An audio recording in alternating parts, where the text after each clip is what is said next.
Hey, hi, welcome back, right? Let's talk about the 5 things. Look at this, I'm like a clickbait guy. I hate those things. The 5 things you need to do to supercharge your game. We're not gonna do that, okay? But we are gonna talk about 5 things that I focus on and that I think are almost all inclusive, okay? And the reason why I'm talking about this is because I think that the game feels kind of overwhelming when you're trying to learn it, and people get confused and they get like paralysis by analysis. They get rabbit holed.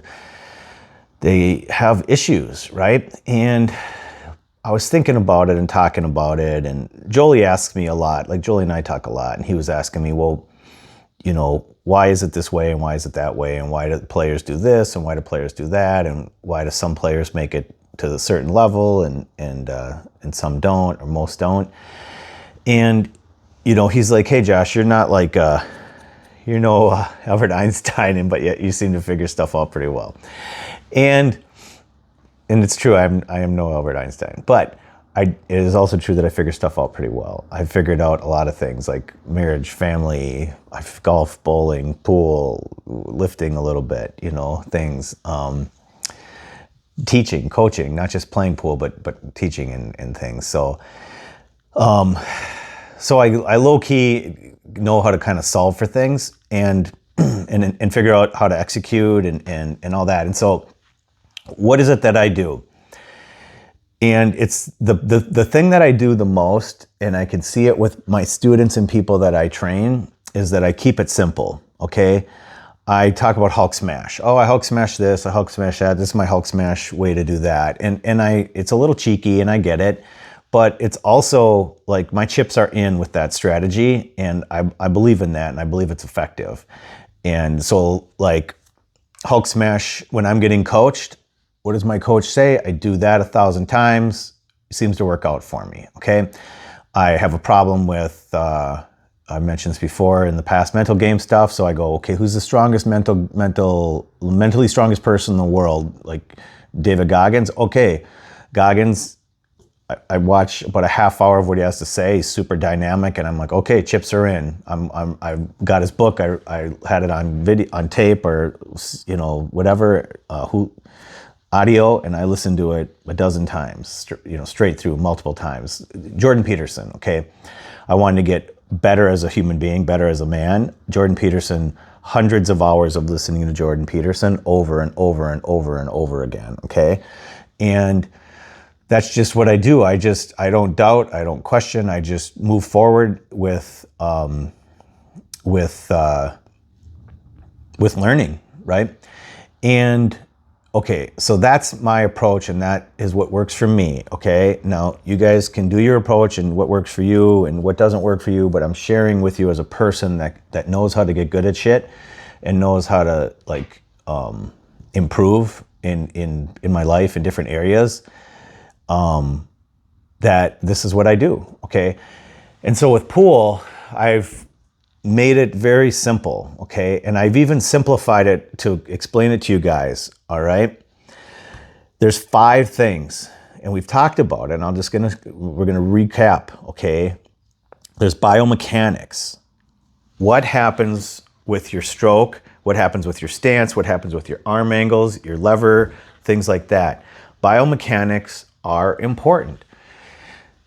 And we'll get back to it, okay? So that's 1 out of 5. Physics. What does this cue ball do? How does it interact with the object ball? How does the energy transfer? What does the spin do? We've talked about this. I know I'm just recapping. I'm sorry if you haven't seen all the videos. Geometry. Angles. We went through some videos on angles. How does the ball react with angles?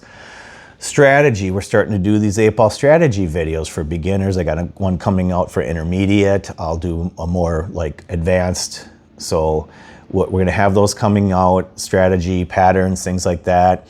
I have a whole run-out series on 8-ball that I'm going to re-release in the near future here, so that's gonna be cool. So there's plenty of strategy stuff and mental. I have these podcasts where I'm talking to you guys and I'm saying, okay, here's my struggles. Here's decades of problems. Here's how I kind of sorted through it. Here's some different ways we can do it. Let's be process minded. Let's be not results focused, 80% process, 20% results, et cetera, et cetera. There's all the videos. And I think I have like already 9 podcasts on this page that go through the mental stuff. My wife, therapist, comes in, brings the clinical mental game side to sort of let you guys know I'm not just making this stuff up.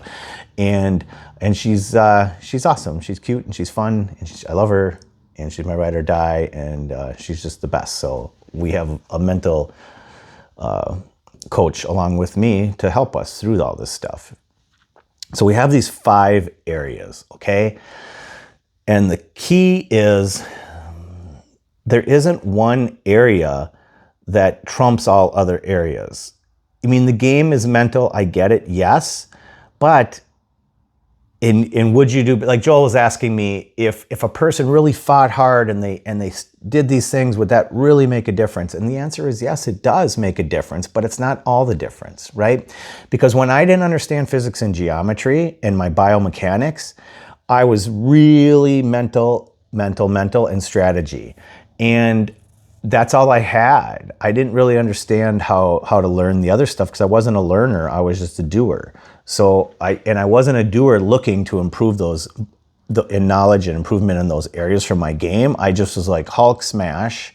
I was stuck on mental and strategy.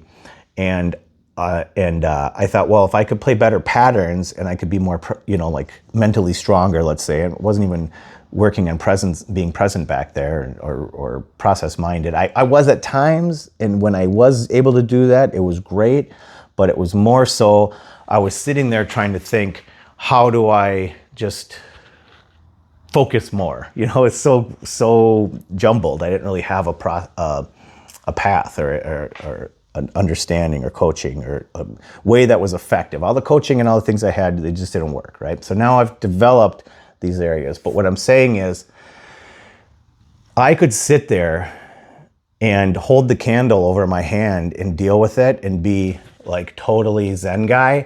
And if I don't understand biomechanics, physics, and geometry, I'm not going to level up. I might be able to squeeze a little bit more out of my broken mechanics, broken understanding physics and geometry. I might be able to bring a little bit more out more regularly. So mental is important, but it wasn't enough, right?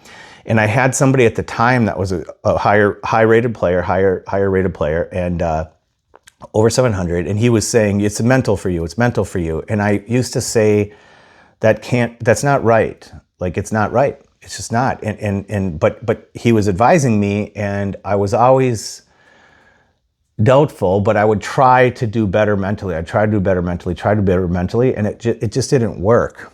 And he used to say, you can't get better in your basement. You can't get better in your basement. And it was probably the worst advice I ever got, honestly. And this person was over 700, and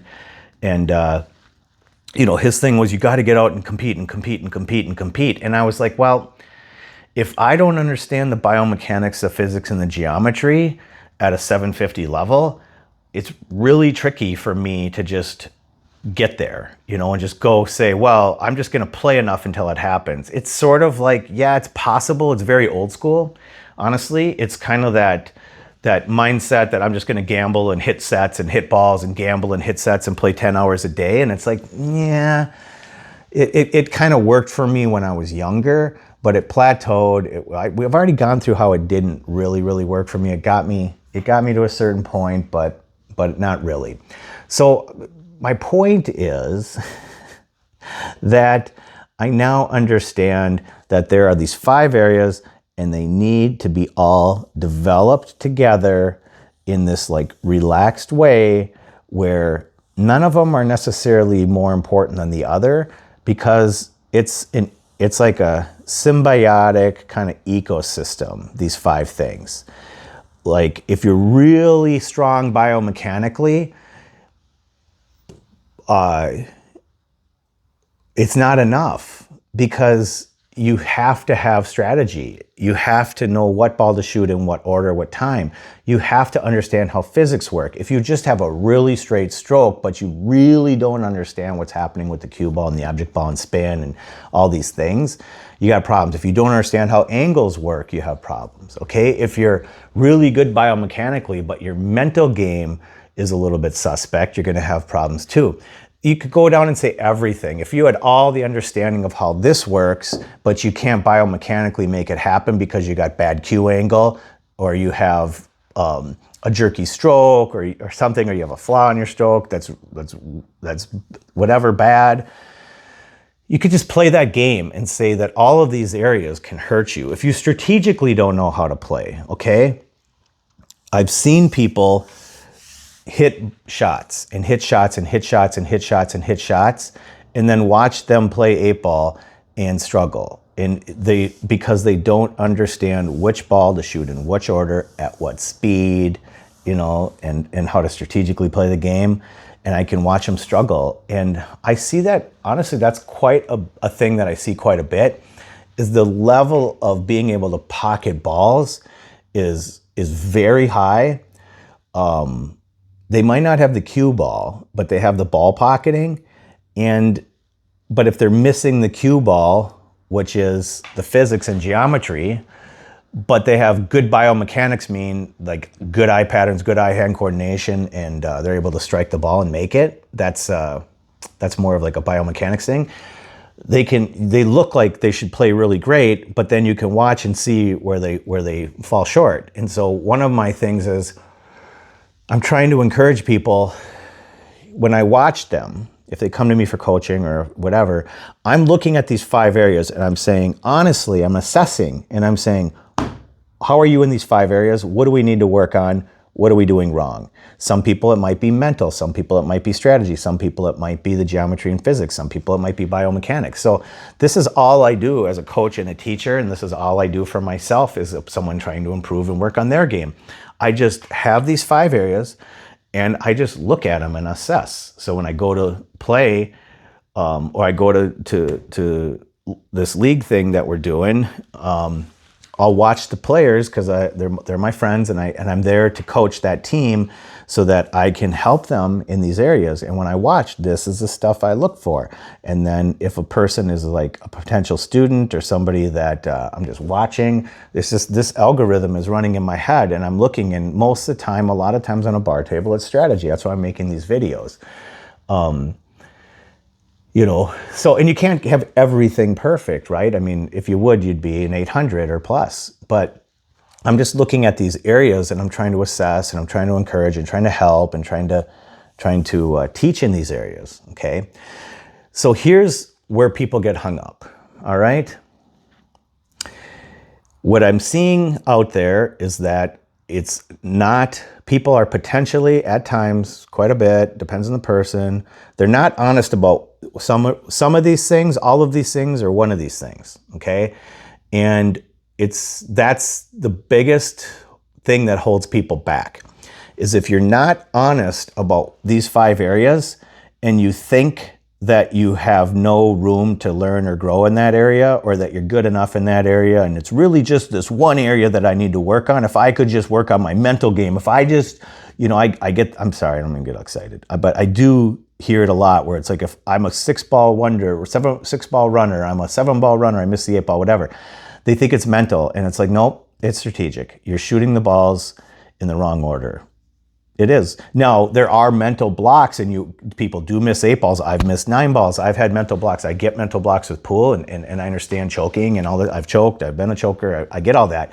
But a lot of times the answer to that is, yes, of course, hitting visualization, working on the mental part, but also the physical part through the visualization. But a lot of times it is looking at, what are you doing? Are you getting the proper position? Are you shooting a key ball before the ball, like an 8-ball correctly? Are your last 3 balls before the 8 great? Or are you shooting them in random order, and the rack is just 6 recovery shots in a row, and then you're 6 feet away behind 3 balls trying to shoot the 8-ball, and you're like, or you're shooting like an 8-ball like I had for that beginner player. It was way up table. It's like, that's not a choke. That's a possibly difficult shot.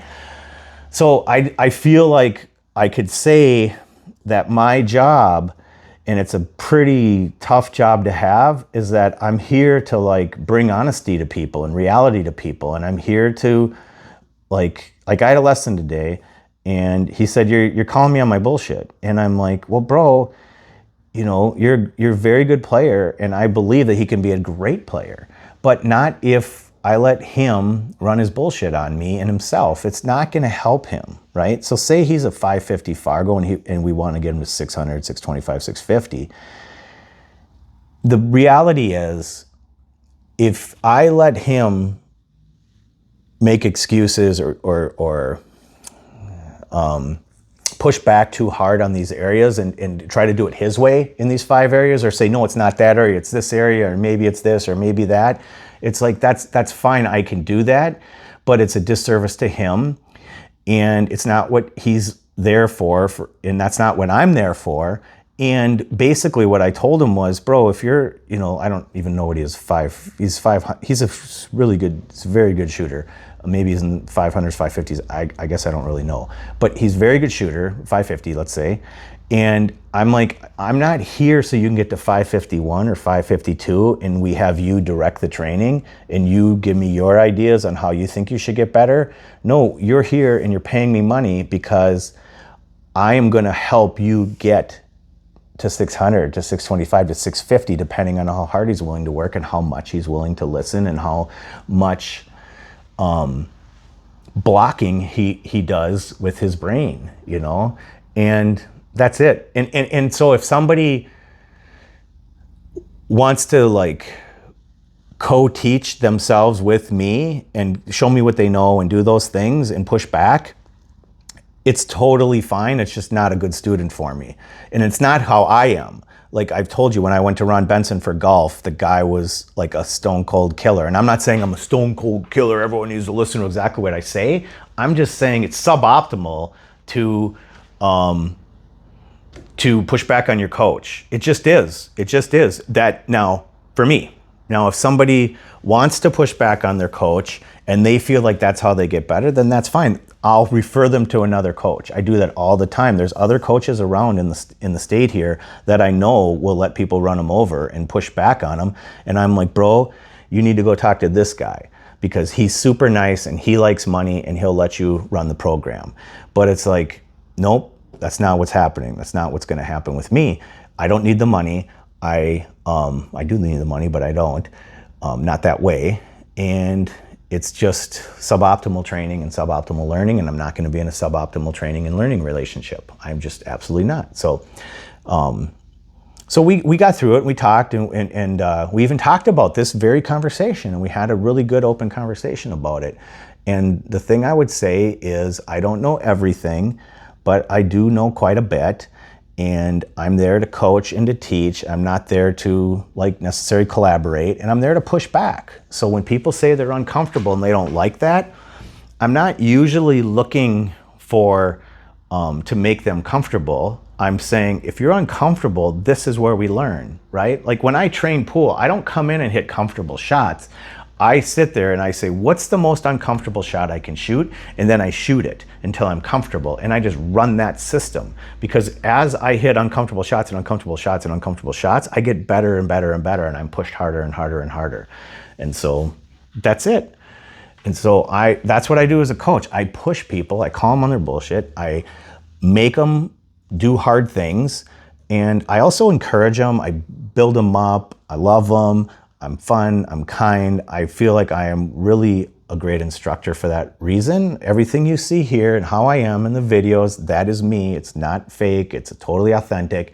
And so I have a lot of confidence in my training, in my ability to teach, and my knowledge. And so I say, all right, if that ain't good enough for you, I'm okay. I'll just have you work with somebody else, because I like what I have. And I'm in a spot where I'm coaching myself, and I like how I coach myself, and I like this idea. I like saying there's these 5 things, and I'm just going to look at them with you, and we're going to find out where you're weak in all of these 5 areas, and we're going to dig, and we're going to push, and we're going to work hard to be uncomfortable, and then we're going to break through, right? We're going to find out where we're uncomfortably biomechanically, where we're weak. We're going to work on it. We're going to improve. We're going to be uncomfortable. I do the same thing. I got small flaws, large flaws, whatever. I'm working through them. I'm working through them. I'm working through them. Physics, I have a lack of knowledge with how the physics works. I just keep trying. Geometry, I'm trying to learn. I'm hitting these things. I'm putting out tape. I'm going to zones. I'm figuring out all this stuff for myself. I'm trying to teach you guys this stuff. Strategy, I had to come up with an entire system of how to play 8-ball so I could teach people 8-ball. And through that process, I came up with a very good strategy on how to play 8-ball. And then I flipped on the camera afterwards and I ran 12 out of 15 racks without touching a ball. And so I put the proof where the pudding is, and I said, okay, I strategically know how to run racks. I biomechanically can do repeatable stuff. I understand physics and geometry, and my mental game is strong enough to do that. So I did it.